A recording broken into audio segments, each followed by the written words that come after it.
At dawn, hundreds filled the station square carrying framed photographs. They formed a silent circle around one empty wooden chair.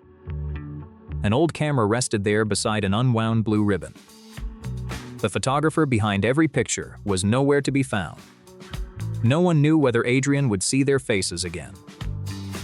1 month earlier, Adrian opened his tiny station kiosk before sunrise.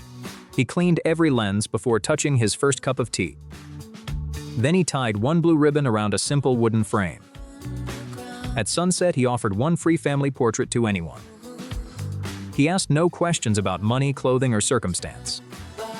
People only needed to say they had no picture together.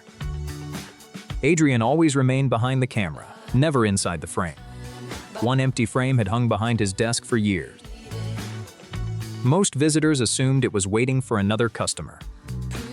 It was actually waiting for the family Adrian believed he lacked. One afternoon, Maya arrived holding her grandmother Elena's trembling hand. Elena had begun forgetting names, rooms, and familiar streets. She could not remember why Maya brought her there. But she still carried her old silver dancing shoes. Adrian noticed a faded Umbrum photograph inside his bag. He dimmed the station lights and played a gentle melody. Then he created a tiny ballroom beside the ticket windows. Elena straightened slowly as her body remembered the dance. Maya stepped forward and copied her grandmother's old pose. For several seconds, Elena looked completely present again. Adrian pressed the shutter before the memory could disappear. Moments later, Elena forgot why everyone was smiling. She asked Maya who the kind photographer was. Maya turned away, hiding tears behind one shaking hand. Adrian printed the portrait and placed it before Elena. Elena touched the image and studied her own joyful face. "That woman looks happy," she whispered, and Maya answered, "She is." Later, the portrait remained beside Elena's bed when names vanished. During another storm, Marcus and Theo entered from opposite doors. Each brother carried one half of the same torn photograph. They had not spoken since their father's funeral 3 years earlier. Both wanted restoration, but neither would stand beside the other. Adrian placed the torn halves together beneath a warm lamp. The photograph showed two boys holding one enormous paper kite. Without speaking, Adrian repaired the tear with transparent tissue. Then he placed the unfinished frame between the two brothers. They argued about which boy had released the kite first. One accidental laugh escaped before either could stop it. For the first time in years, they looked at each other. Adrian captured the moment before pride returned to their faces. The new portrait showed two grown brothers smiling like children. They left the station beneath one umbrella, still talking.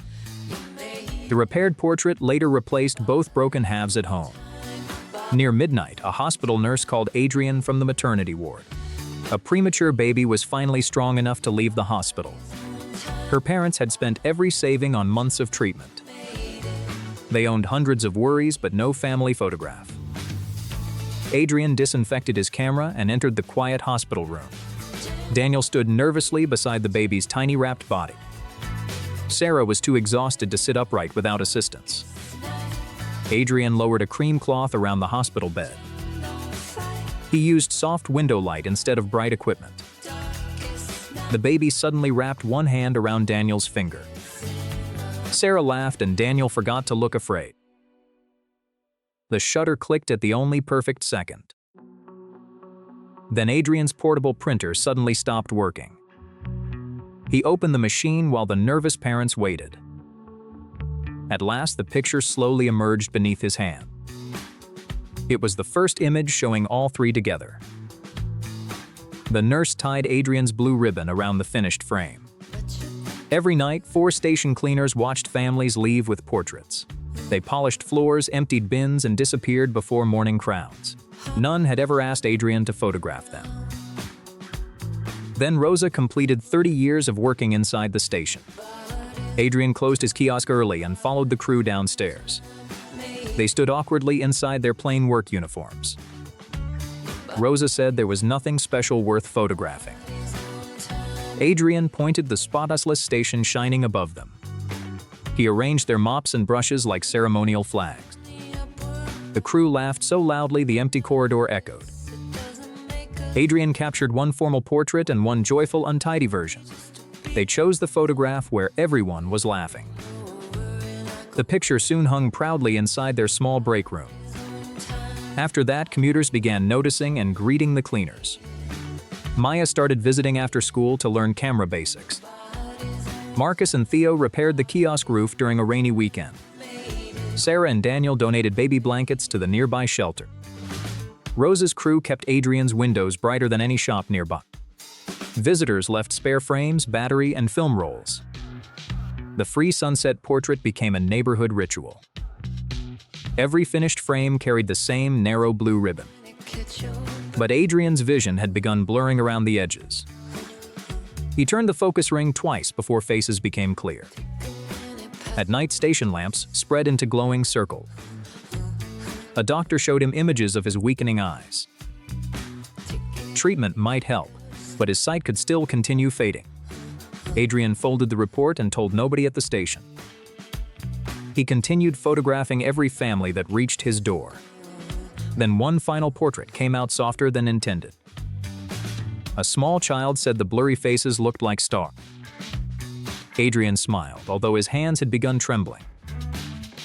That night, he packed the old camera into its case. He removed the final blue ribbon from the wooden spool. Then he placed his empty frame upon the waiting chair. Before sunrise, Adrian locked the kiosk and quietly disappeared. Passengers arrived to find the metal shutter completely closed. Maya discovered an eye clinic card beside the abandoned camera cloth. She finally understood why Adrian had refused to say goodbye. Instead of searching alone, she called everyone in the portraits. Each person returned carrying the image Adrian had preserved. Marcus and Theo built one enormous wooden frame together. Rosa's crew polished the entire station square before dawn. The hospital nurse hung warm lights above the empty chair. Sarah and Daniel placed a soft blanket across its back. Hundreds arranged their portraits into one glowing human mosaic. Adrian heard the gathering while walking near the station. Maya found him and gently placed his hand on her shoulder. He could see only warm shapes and moving patches of light. The old camera waited on a tripod with its timer ready. Adrian refused to sit while everyone remained outside the frame. Without discussion, the entire crowd moved behind his chair. Elena rested one gentle hand upon Adrian's shoulder. Marcus and Theo stood beside him, holding the giant frame. Baby Iris, now stronger, reached for the hanging blue ribbon. He had preserved thousands of families, then discovered he belonged to one. Before sunrise, hundreds walked toward the dark cobbler shop. Inside, believed his final day had passed unnoticed. Every repaired pair carried one tiny blue stitch underneath. That blue stitch had quietly connected countless grateful lives. Weeks earlier, the little shop still opened each morning. Elias unlocked his shop before neighboring windows showed light. He arranged every tool like setting a careful table. Every repair ended with one small blue thread signature underneath. Customers paid whatever they could, sometimes nothing at all. But keeping the aging shop alive grew increasingly difficult. His coins dwindled while every repair still needed materials.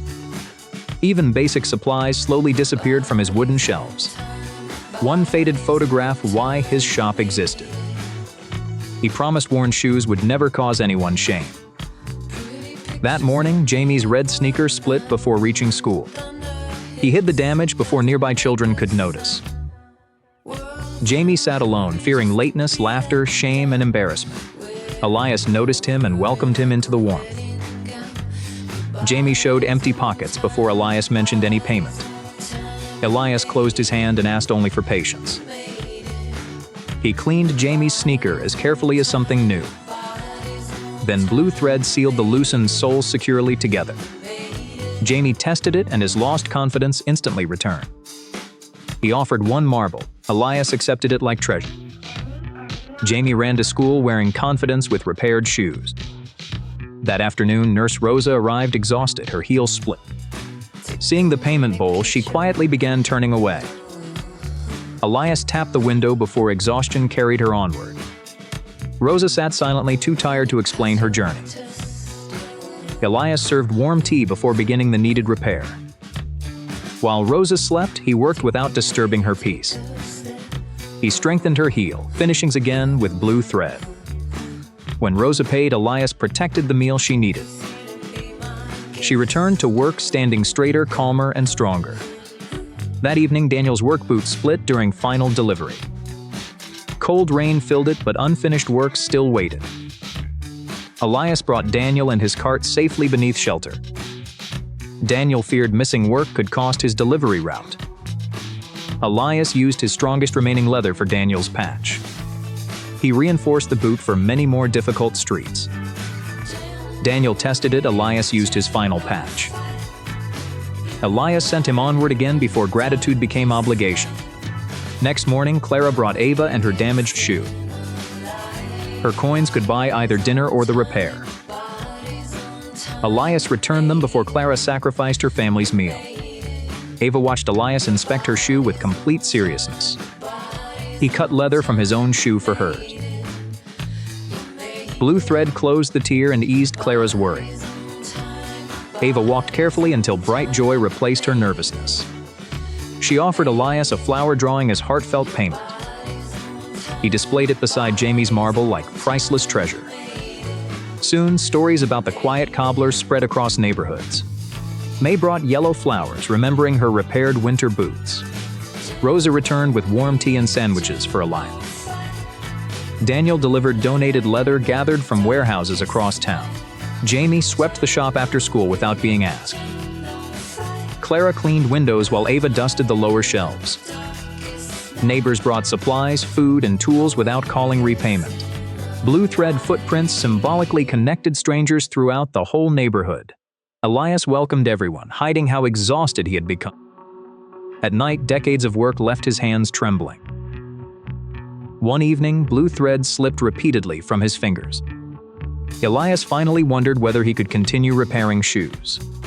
Meanwhile, hidden debts grew far beyond anyone else's knowledge. Then Rowan arrived carrying the decision Elias feared most. The building was sold, forcing the shop to close. Elias accepted quietly, making uncomfortable Rowan slowly look away. Jamie entered. Elias hid the notice beneath his apron. He kept working so no final customer felt abandoned. Rosa noticed trembling hands, but Elias blamed the cold. After closing, Elias prepared to leave his oldest friend. He packed every small gift before any expensive tool. Elias closed the shutters, believing everyone would move on. Morning revealed a wooden barrier, replacing the welcoming doorway. Jamie arrived first and froze before the sealed entrance. Soon, familiar faces gathered anxiously outside the darkened shop. Jamie discovered the hidden notice Elias kept from them. Daniel asked how many lives Elias had quietly supported. Rosa noticed blue thread still holding her heel together. One by one, everyone revealed the same blue signature. It marked school shoes, work boots, and forgotten pairs. May carried Elias's story carefully from doorway to doorway. Daniel showed workers the patch that saved his route. Rosa told co-workers, once let her rest. Jamie and Ava showed families dignity begins with shoes. Clara learned nearly every nearby street held Elias's. By evening, blue thread paths led everyone toward the shop. Across town, Elias alone inside a rinse it. He wondered whether quiet kindness ever leaves lasting traces. Then distant lanterns began moving slowly through heavy rain. Elias saw hundreds walking together toward the old shop. He carried his box and followed the lanterns home.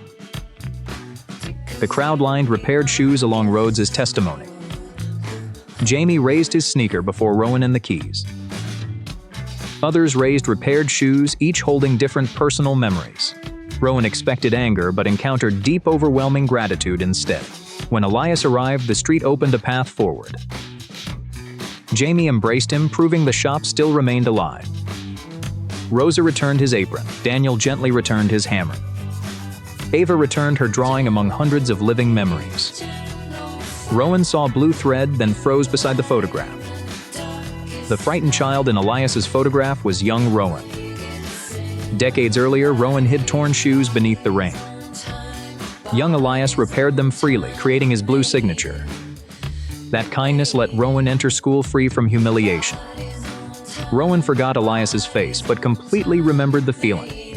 He removed the barrier and unlocked the door himself. Rowan returned the keys as repayment for old kindness. Neighbors entered immediately, ready to rebuild Elias's legacy together. Carpenters strengthened roofs while families restored every worn surface. Rosa added a chair so could finally rest. Daniel built a rolling table for gentler seated work. May filled windows while Clara restocked leather and thread. Jamie and Ava restored their treasures beside Elias's lamp. Rowan placed a shared bowl where lonely payment stood. Elias realized the shop no longer depended on it. Jamie brought another child whose green shoes were separating. Elias guided Jamie's hands, turning kindness into practical skill. Jamie's first blue stitch connected another hopeful young life. Kindness returned through everyone still walking because of Elias. In the coldest week of winter, scarves covered the entire street. Hundreds of neighbors were tying them to one iron fence. Behind that fence stood Alma's tiny closed yarn stall. She thought nobody would notice when it disappeared. But the whole street had come back for her. 1 month earlier, winter arrived much too fast. Every morning, Alma opened her little stall alone. It stood beside an old bus stop fence. She sold yarn, buttons, and handmade mittens. But she always made one thing free. Each morning, she hung scarves on the fence. Red scarves, blue scarves, and mustard scarves. No price tags ever touched the wool. Alma only smiled at passing strain. She believed warmth should never wait for money. Most people thought the scarves were decoration. Then one freezing school morning, Ben stopped there. His small hands were red from cold. He had forgotten his scarf at home. He tried hiding his shaking hand. Alma noticed before he said a word. She lifted a mustard scarf from the fence. Ben stepped back, embarrassed and unsure. Alma wrapped the scarf around him gently. The boy's face softened almost immediately. He touched the scarf like treasure. Alma tucked the ends neatly into place. Ben offered one coin from his pocket. Alma closed his hand and shook her head. Then she pointed him toward school. Ben ran off warmer and taller somehow. That afternoon, he waved from across the street. The scarf still glowed against the gray cold. Sometimes kindness becomes visible from far away. 2 nights later, Nora arrived after hospital duty. Wind pushed hard against her tired shoulders. Her thin scarf was already soaked through. She stopped beside the fence and shivered. Alma stepped outside holding a deep blue scarf. Nora tried to refuse with a tired smile. Alma placed hot tea into her hands first. Then she draped the dry scarf over her shoulders. Nora closed her eyes for 1 second. It was the first warmth all day. Alma asked nothing and expected nothing. Nora left with tea, warmth, and quiet relief. The next evening, she came back. This time, she brought extra bandages and tea. Soon after, Kai arrived in the rain. His delivery route had kept him outside for hours. His orange jacket blocked wind, not winter. His neck and ears were painfully cold. Alma chose a long rust-red scarf. Kai laughed, saying he could not pay. Alma looped it twice around his neck. Then she tapped his delivery bag and smiled. Kai hurried away through freezing rain. But he looked back 3 times. The third time, he lifted one grateful hand. A week later, he returned with bread. He said the bakery had leftovers. Alma knew it was chosen for her. She accepted it like a gift of honor. Then Thomas began appearing near sunset. He always sat at the far bus bench. He carried a framed photograph every evening. He rarely boarded any bus at all. Alma watched him from her stall quietly. One evening, the cold became too sharp. Thomas's hands trembled around the photograph. Alma walked over with a soft beige scarf. She draped it across his shoulders gently. Thomas stared at the scarf in surprise. Then he looked at the photograph. He said his wife used to knit. Alma sat beside him without speaking. After a long silence, Thomas smiled sadly. The bench no longer felt so empty. He returned every evening after that. Alma began bringing 2 paper cups of tea. Then Hannah arrived from another country. She stood near the fence reading bus map. Snow fell harder around her shoes. She looked lost and too proud to ask. Alma stepped outside with a teal scarf. Hannah pointed at the map helplessly. Alma could not speak Hannah's language, so she used gestures and warm hands. She wrapped the scarf around Hannah first. Then she drew the route in snow. Hannah finally understood and smiled with relief.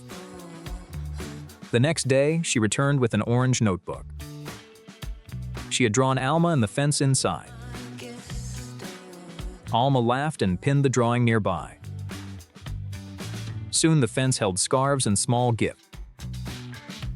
Bread from Kai and flowers from Thomas appeared there. Ben tied a paper star to the rail. Nora left hand warmers in a basket. Hannah helped others read the bus map. The fence slowly became a place of welcome. But winter was not Alma's only problem. Her yarn supply was running dangerously low. Bills piled under the cash box unseen. The old stall roof leaked every night. Still, Alma kept hanging free scarves. Then Ms. Reed came with city paper. The fence and stall would be removed. A new shelter project would replace them. Alma listened quietly and nodded once. She hid the papers beneath folded yarn. She never told Ben or the others. Instead, she knitted later into the night. She finished every last piece of yarn. The final scarf was deep red. She hung it at the center rail. Then she locked the stall for the last time. The next morning, the fence stood empty and cold. Ben arrived first and froze in place. Nora, Kai, Thomas soon followed. They understood the street had lost its warmest heart. At midnight, every bus stop in the city suddenly filled. But no buses were running and nobody tried to leave. Hundreds stood beneath rain, holding small clocks and lanterns. They were waiting for one driver who believed time could care. His name was Samuel, and his final route had vanished. 1 month earlier, Samuel began each evening before sunset. He checked every mirror, light seat, and emergency handle. Then he placed an old brass clock above the dashboard.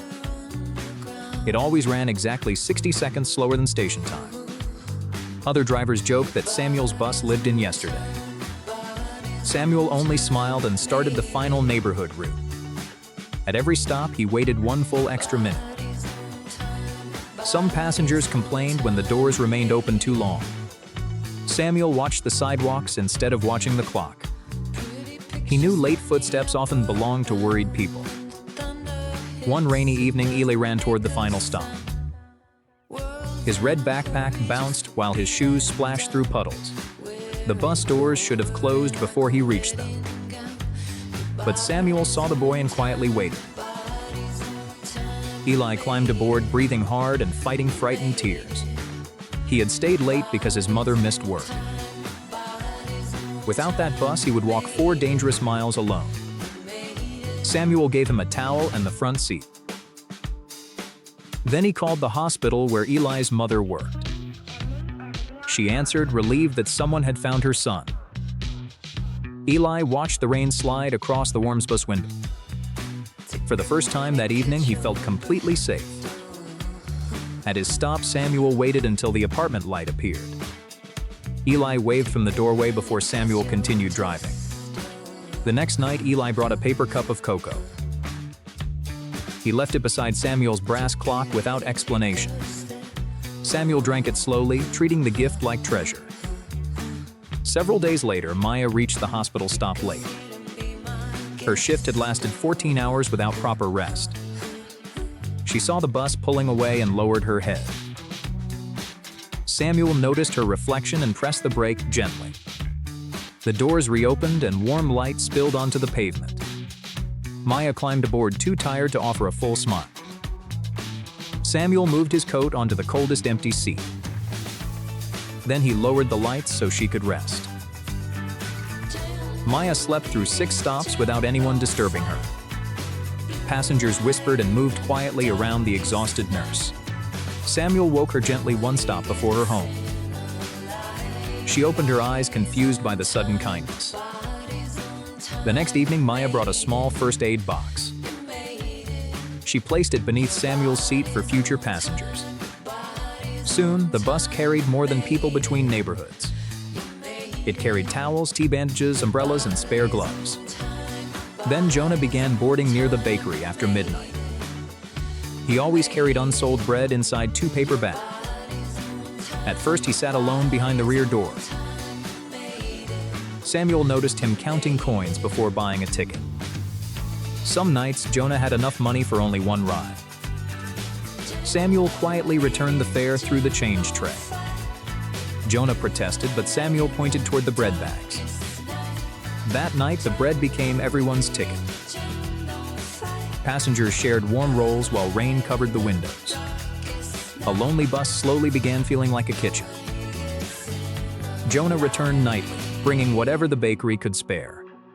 Eli added napkins and Maya brought paper cups. An elderly passenger began carrying tea in a thermos. A student left pencils beside the front seat. A mechanic fixed the heater during 1 delayed stop. Nobody had planned it, but everyone began contributing. Samuel's extra minute gave strangers enough time to notice each other. People learned names they had ignored for years. They shared job leads, medicine, food, and safe walk. The final bus became the warmest room after midnight. Yet transport reports showed a completely different story. Samuel's route arrived late almost every single evening. Managers saw delays, low profits, and an aging vehicle. They never measured frightened children or exhausted nurses. Director Dana Grant boarded without announcing who she was.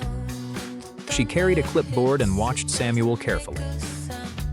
At the first stop, Samuel waited after everyone boarded. Dana checked the empty pavement and frowned. At the next stop, he waited another full minute. A delivery worker appeared just before the doors closed. At another stop, no passenger came at all. Dana wrote down the delay without seeing its purpose. Samuel offered her tea, but she politely refused. She noticed the towels and food beneath several seats. To her, the bus looked untidy and inefficient. To the passengers, it felt protected and alive.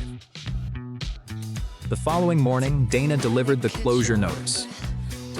The final neighborhood route would end that Friday. Samuel read the paper and folded it very carefully.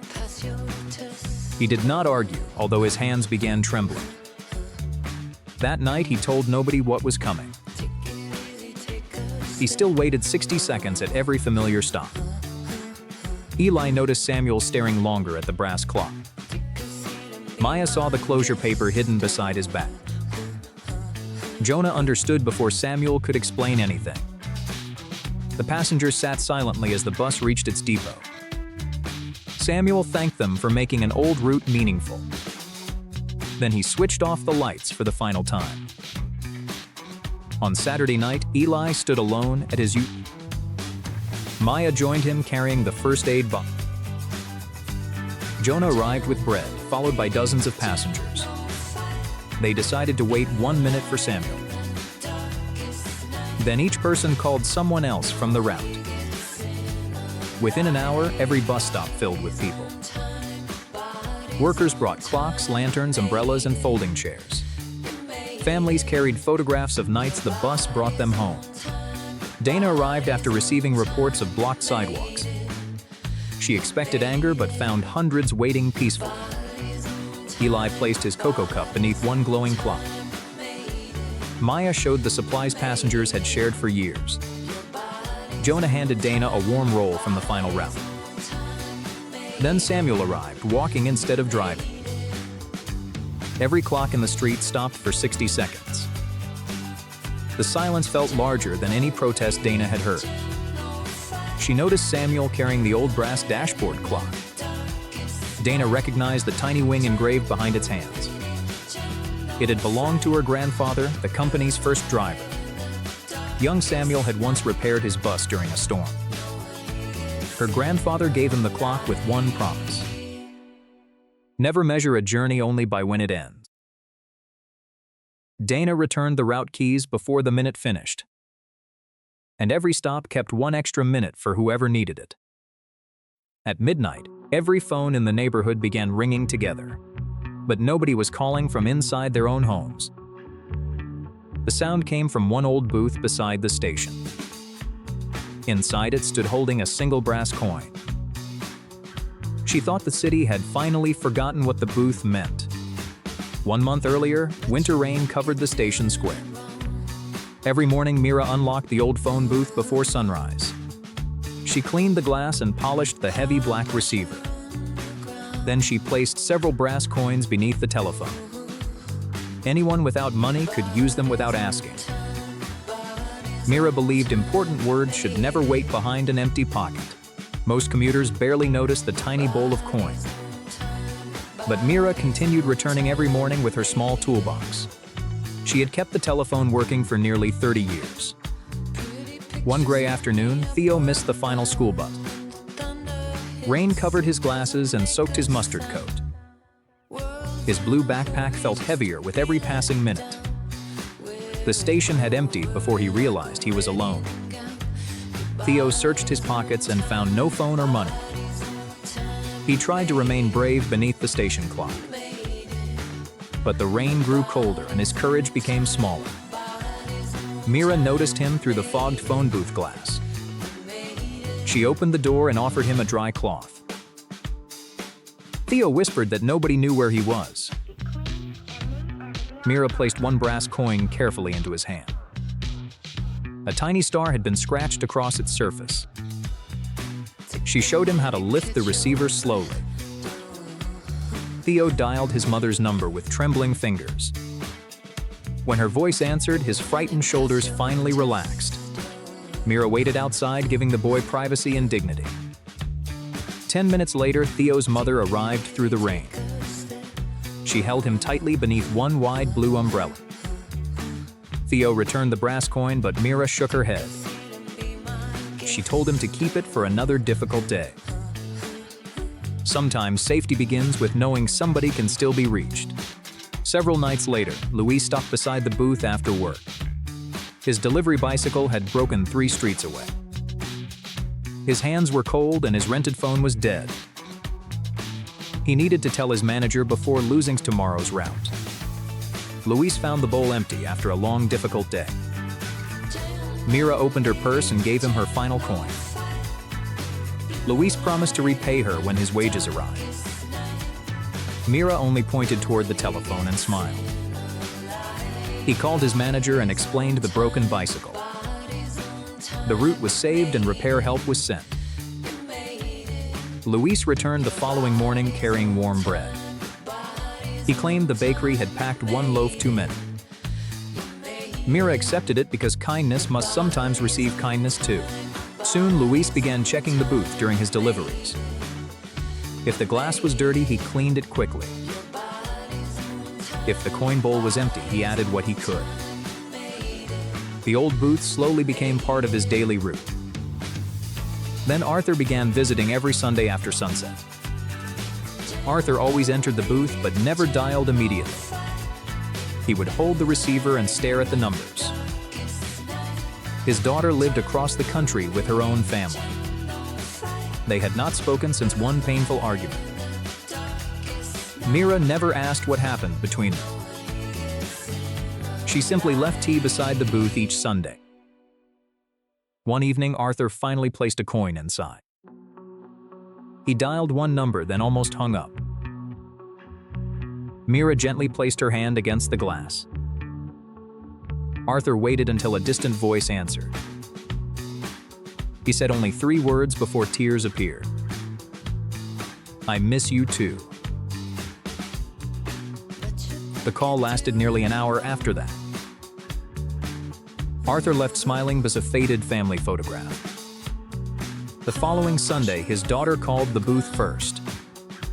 Mira answered and immediately handed Arthur the receiver. He laughed before speaking, something Mira had never heard. Sometimes connection returns when pride becomes quieter than loneliness. A teenage student named Nia discovered the booth during exams. Her family shared one small apartment with constant noise. She used the booth to call a volunteer tutor. Mira held an umbrella outside while Nia studied instructions. Night after night, the same distant tutor answered patiently. Nia filled a green notebook with careful diagrams and answered. One evening, the tutor could not call at the usual time. So Luis brought a small lamp and waited nearby. Theo brought sharpened pencils and a paper cup. Arthur brought biscuits and quietly tested her questions. Mira watched 4 strangers become a study team. Nia passed the exam 2 weeks later.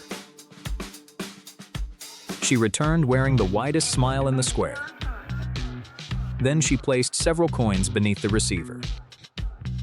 Those coins became calls for jobs, families, and second chances. People began leaving umbrellas, tea, bread, and bus cards nearby.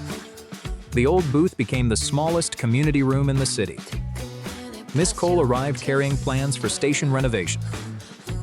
The booth would be removed before the month ended. Mira listened quietly while gripping her brass key. She tried explaining what happened there after dark. But invisible kindness looked like an empty box on paper. Miss Cole marked the booth for removal and walked away. Mira hid the notice beneath her cleaning cloths. She never told Theo, Luis, Arthur, or Nia. Instead, she polished the receiver more carefully each morning. On the final night, Mira filled the bowl with every coin. She left tea bread and one dry blanket inside.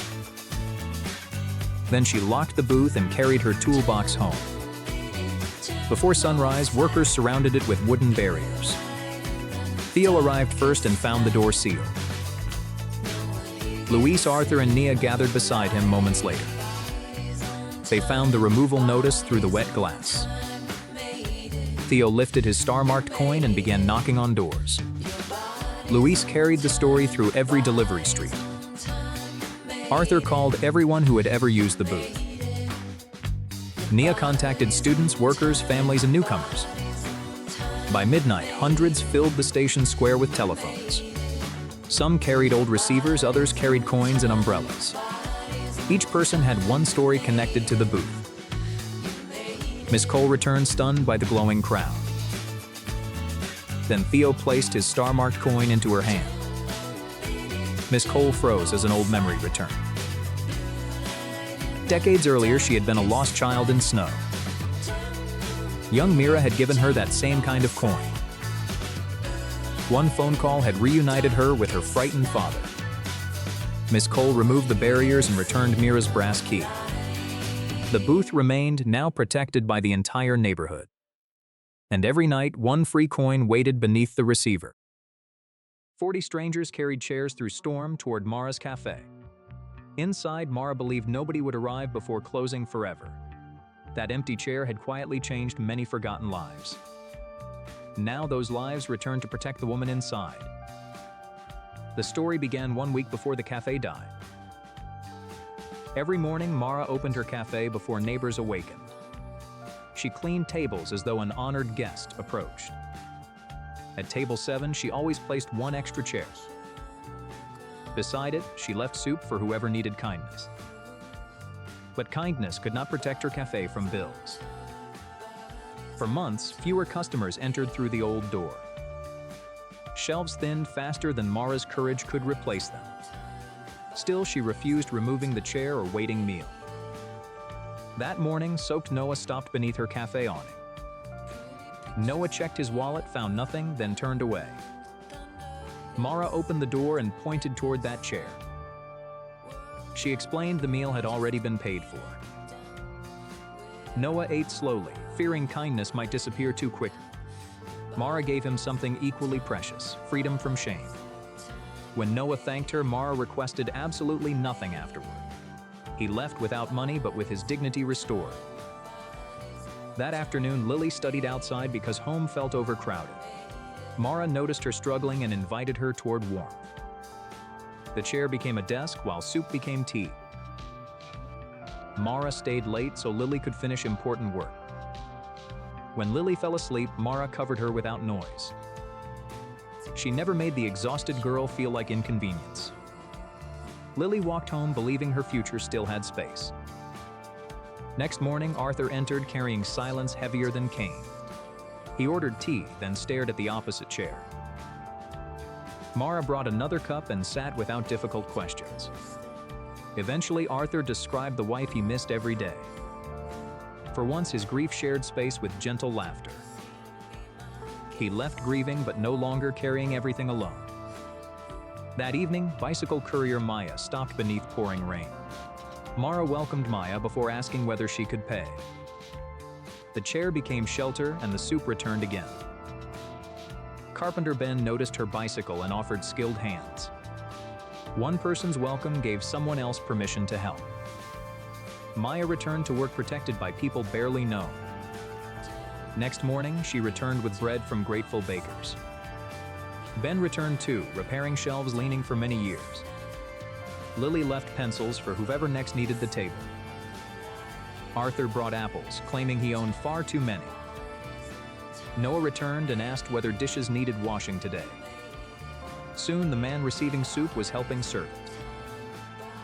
Mara watched their network grow while hiding deeper worries. After everyone left, the numbers still remained painfully insufficient. The landlord gave Mara 7 days to repay debt. She hid the warning before Noah noticed her fear. People who know hardship quickly recognize it within others. Noah offered his savings, but Mara gently refused them. Lily offered tutoring money. Mara returned every single coin. Arthur offered savings, but Mara protected his essential needs. Her kindness accepted help for others, never for herself. Winter rain exposed every weakness across the aging roof. Mara worked alone, moving tables away from leaking water. Above her, one wooden beam bent beneath heavy rain. She escaped before part of the ceiling finally collapsed. The room she protected for years became unsafe instantly. Repairs would cost more than Mara had ever saved. For once, even the empty chair offered no answer. The chair pulled Mara toward a rarely discussed memory. As a child, she watched warm strangers eat inside. An elderly waitress opened before young Mara walked away. She gave Mara soup, bread, and unquestioned shelter inside. Before leaving, the woman placed a brass key inside. She said safe rooms begin when someone opens them. Mara spent her whole life keeping that door open. Now she believed time had come to close forever. She locked the door, believing she failed everyone there. Then she walked away before neighbors saw her cry. Next morning, Noah found the cafe silent and locked. Lily arrived next and saw broken ceilings through glass. Arthur came for tea and found only worried faces. Maya and Ben arrived, expecting the familiar warm light. They realized none of them was Mara's only guest. Each described a different moment beside the same chair. Who would help the woman who quietly helped everyone? Maya carried Mara's story faster than any delivery before. Arthur explained how one shared cup softened his grief. Lily told students where hope kept lights burning late. Ben called every craftsperson still owing kindness somewhere else. By nightfall, 40 strangers carried chairs toward Mara's cafe. The landlord arrived, insisting the damaged building remain closed. Noah described the meal that had restored his dignity. Lily explained how the cafe protected her learning future. Arthur described when silence stopped feeling like punishment completely. Maya and Ben showed how kindness had multiplied itself. The landlord witnessed something money alone could never measure. He granted them 2 days to make everything safe. The room instantly filled with hands prepared for work. Ben led carpenters rebuilding every weakened section of roof. Electricians restored lights that welcomed countless lonely people inside. Lily and classmates covered water stains with fresh color. Noah repaired pipes, learning quickly from every willing neighbor. Maya carried supplies through relentless rain without stopping once. Arthur polished every cup like one treasured memory carefully. Local shops refilled shelves Mara had emptied for others. Children added stars where rain had broken through earlier. Even the landlord removed his coat and carried boards. All night, separate lives moved like one determined body. By sunrise, the cafe felt warmer than in years. Mara returned only to collect her few remaining belongings. For seconds, she believed she reached the wrong street. Then doors opened and familiar faces turned toward her. They carried out the chair that welcomed everyone. One by one, they revealed what that chair gave. Mara finally understood her kindness had never disappeared anywhere. The landlord returned her keys and welcomed her inside. The cafe opened, no longer owned by one person. Everyone contributed something, so no giver carried everything alone. The empty chair remained ready for whoever arrived next. That evening, shy Ava paused outside the glowing window. Mara opened and pointed gently toward the waiting chair. This time, Mara was not keeping someone safe alone. Then Arthur noticed the brass key against Mara's apron. He recognized the star engraved by his late wife. The woman saving Mara was Arthur's beloved late wife. Kindness traveled through time, returning as a people-filled room. 30 neighbors ran through the storm toward one locked basement door. Behind that swollen wooden door, Evan was trapped completely alone. Most of the people outside barely even knew his name. Yet every one of them believed his life truly mattered. To understand why, we must return to the previous morning. Evan lived beneath the stairs of an aging apartment building. His tiny room contained nearly everything he still owned. A jacket, some tools, and one faded childhood photograph. That morning, he carefully counted the last coins in his jar. There was not enough money to survive another difficult week. Still, Evan wrapped his mustard yellow scarf around his neck. It was the one possession he would never consider selling. Years earlier, an unknown stranger had given it to him. Evan no longer remembered the stranger's face or voice. He only remembered how suddenly the world had felt safer. That small feeling quietly shaped the man Evan later became. He repaired broken objects at a tiny neighborhood workshop. But lately, fewer customers had been walking through the door. That morning, the owner closed the workshop for the final time. Without warning, Evan had lost his only source of income. He carried his tools home beneath a heavy gray sky. Each step felt more difficult than the one before it. Then he noticed Nora beside a damaged bus shelter. Her umbrella had turned completely inside out in the wind. The nearest safe building was several wet streets away. Evan looked at his umbrella and then looked at Nora. For him, the decision required almost no thought at all. He carefully placed the strong blue umbrella into her hands. Nora tried to refuse, pointing anxiously toward the cold rain. Evan only smiled and pulled his yellow scarf much tighter. Nora watched him disappear slowly down the shining wet street. Our minds remember people who make frightening moments feel smaller. Evan entered Mr. Chen's grocery store completely soaked and shivering. Mr. Chen offered him a towel and a cup of tea. Evan spent his final coins on bread and warm soup. It would be the only meal he could afford that day. Outside the store, he heard the sound of hunger. Mia sat beneath an awning, pretending she was perfectly fine. Her mother searched nearby shops, hoping to find temporary work. Mia smiled whenever Evan glanced gently in her direction. But hunger is difficult to hide from someone who knows it. Evan sat beside her and slowly opened his brown satchel. He divided the small loaf into two very unequal pieces. Then he quietly gave Mia the much larger half. She stared at the bread as though it were treasure. Evan also placed the warm bowl of soup into her hands. He claimed he had already eaten earlier at the workshop. Mia believed him, because true kindness often sounds completely ordinary. When Lena returned, she immediately understood what Evan had done. She thanked him, but Evan quickly changed the conversation. Quiet helpers rarely understand how many people are actually watching. Across the street, a delivery cart suddenly lost one wheel. Evan ignored his hunger and opened his old toolbox again. Within minutes, the damaged wheel was turning smoothly once more. The driver offered payment, but Evan politely refused the money. By afternoon, the steady rain had become much colder. His wet clothes clung heavily to his tired body. Even then, he stopped beside another familiar apartment doorway. Mr. Samuel's hallway lamp had stopped working once again. Evan repaired the broken lamp without waiting to be asked. Warm golden light returned to the lonely, narrow hallway. Samuel invited him inside, but Evan politely declined the offer. Sometimes lonely people offer company because they need it too. Evan finally reached his basement apartment shortly before sunset. Inside, the room felt colder than the street outside. His small heaters had stopped working during the previous night. He opened his toolbox, but his hands were already trembling. For the first time that day, Evan allowed himself to rest. Helping other people had not repaired his own painful problems. Kindness does not always create an immediate visible reward. Sometimes it leaves us wondering whether anybody even noticed.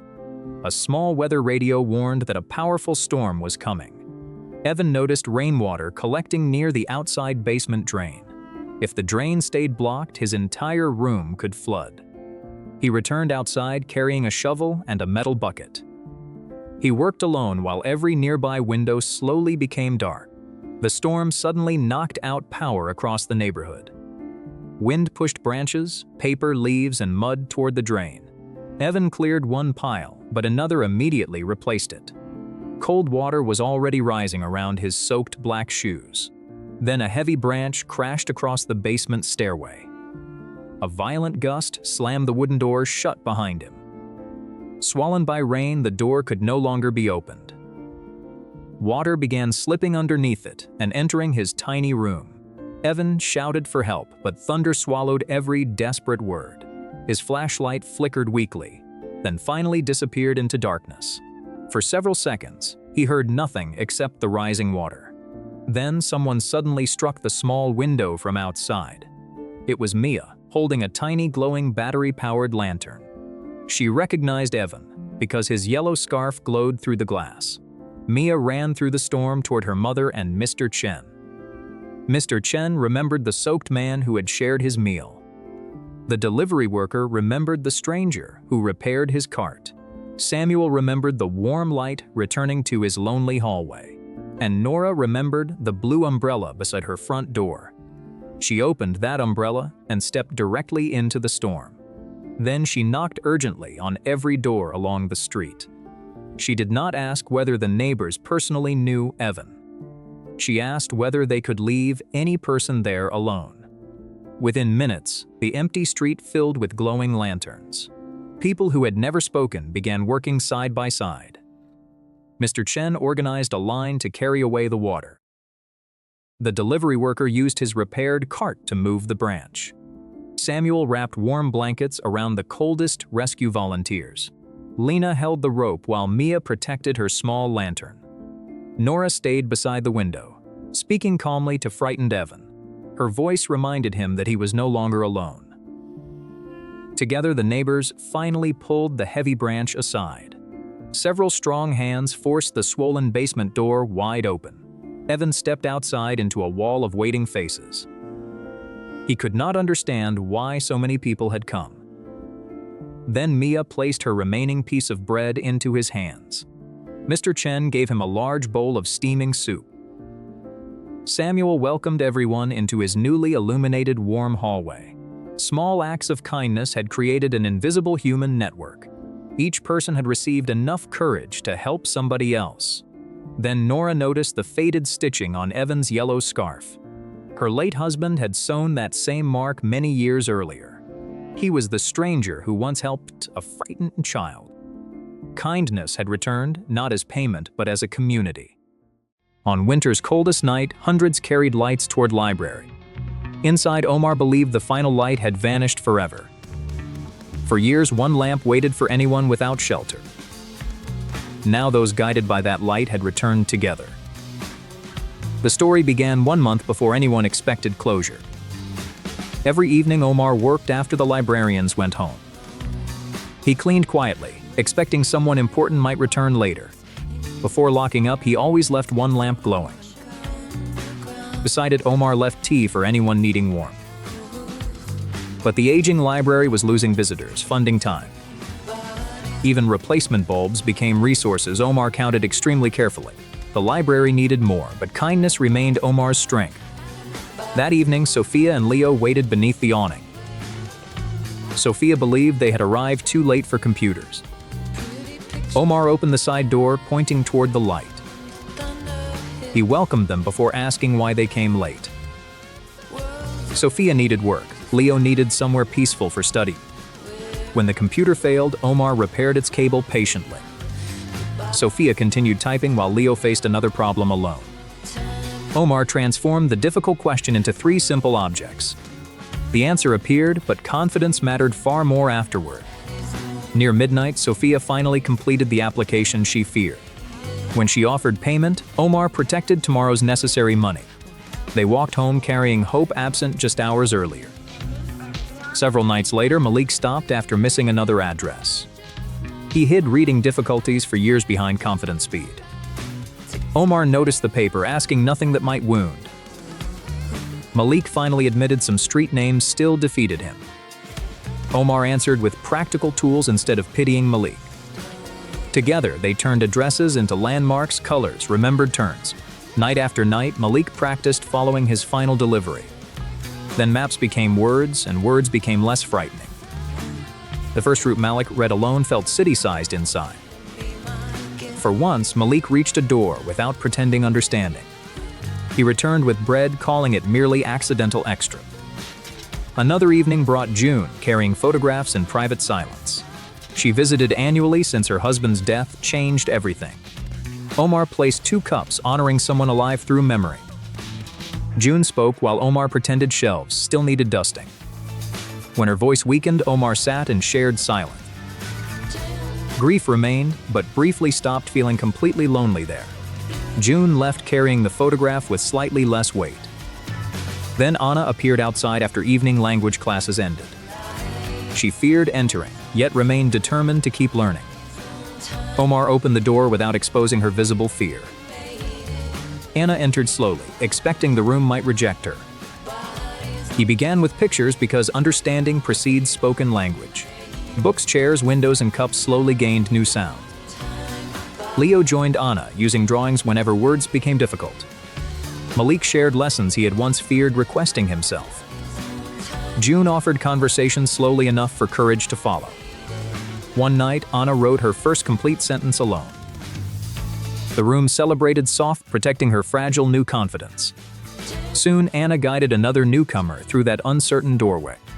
Sophia returned, helping others complete forms she once feared. Malik created route guides for workers hiding similar struggles. June started tea circles where grief never whispered alone.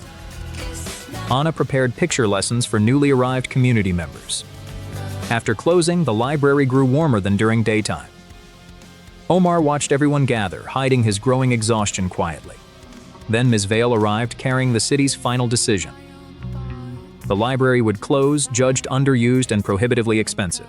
Omar described lives gathering there after official hours ended. But empty chairs seemed meaningless to attendance-based official measurements. The final closing date arrived at week's end officially.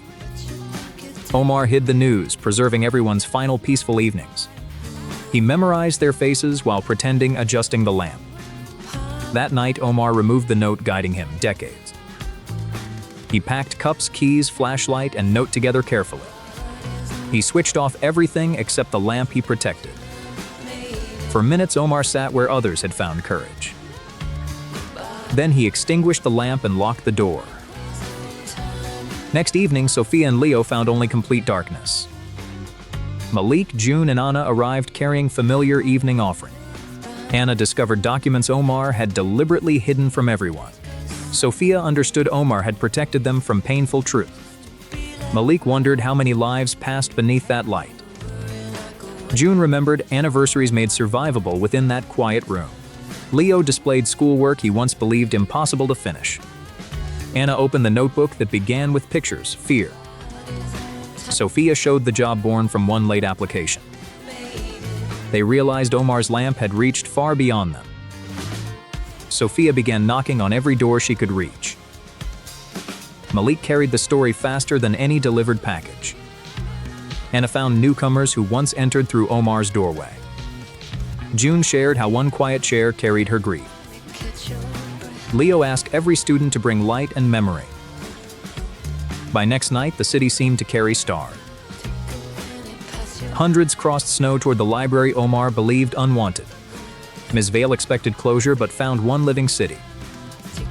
Sophia described how one unlocked door protected two future. Malik showed patience transforming hidden shame into new independence. June explained the library made grief feel less exiled. Anna showed language growing beneath Omar's patient evening light. Hundreds raised ordinary objects that had changed their lives. Vale understood its value, though repairs still remained necessary. Leo placed one lamp upon the steps and waited. One by one, city formed a path inside. Across town, Omar noticed the old library glowing again.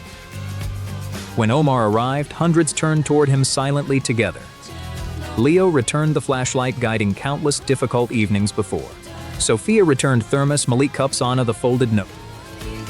Omar unfolded the message carried throughout most of life. The note pulled him toward a storm decades earlier.